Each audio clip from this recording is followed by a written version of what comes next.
Azad, the drummer, with the appearance of an Inuit, an ancient people descending from the land of Thule north of Alaska, had marine eyes and a yellowish complexion, with thick blonde hair almost tending to albino.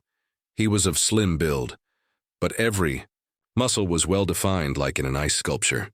He owned a drum kit made of some pieces of the greatest drummers that rock could produce in the Jurassic period.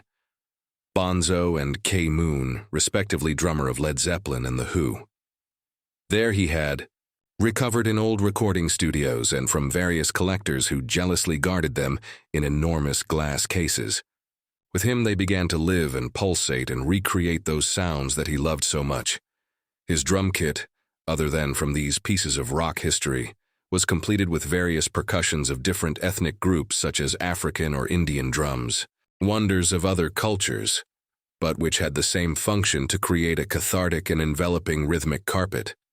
Azad was the heart of the group and gave rhythm and pulsations, never banal, to their music, to the battle cry of Kyler Inuit. God of time, his symbol was the circle. He had chosen it because in his cosmosonic thought it represented perfection, completeness, sonic union, everything that has no break or censorship.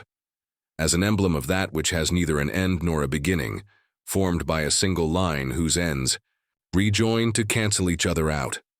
For him, the circle represented the primordial substance of sound, impalpable and transparent, uniform and undifferentiated.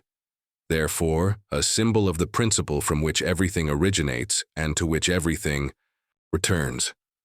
His instruments were arranged almost like a sacred place, where all the material and spiritual energies converge in a single point: music.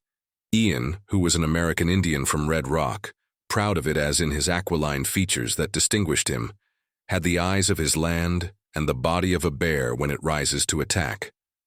He owned one of Jaco Pastorius's basses and was the soul of the group. He had chosen the square as his symbol, which for him represented the squaring of sonic matter, or rather the regularization of sonic matter that by its nature would have remained shapeless and chaotic, therefore as a symbol of definition and delimitation, like a sacred enclosure of a temple, the foundation of the conjunction of the four symbolic cardinal points. If the circle represented perfection for Mars, the square then represented justice for Ian.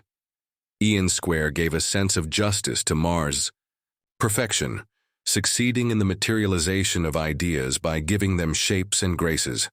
Their fusion therefore laid the foundations of the sound of life and of the Yogjiti creature that slowly and patiently chaotically took shape.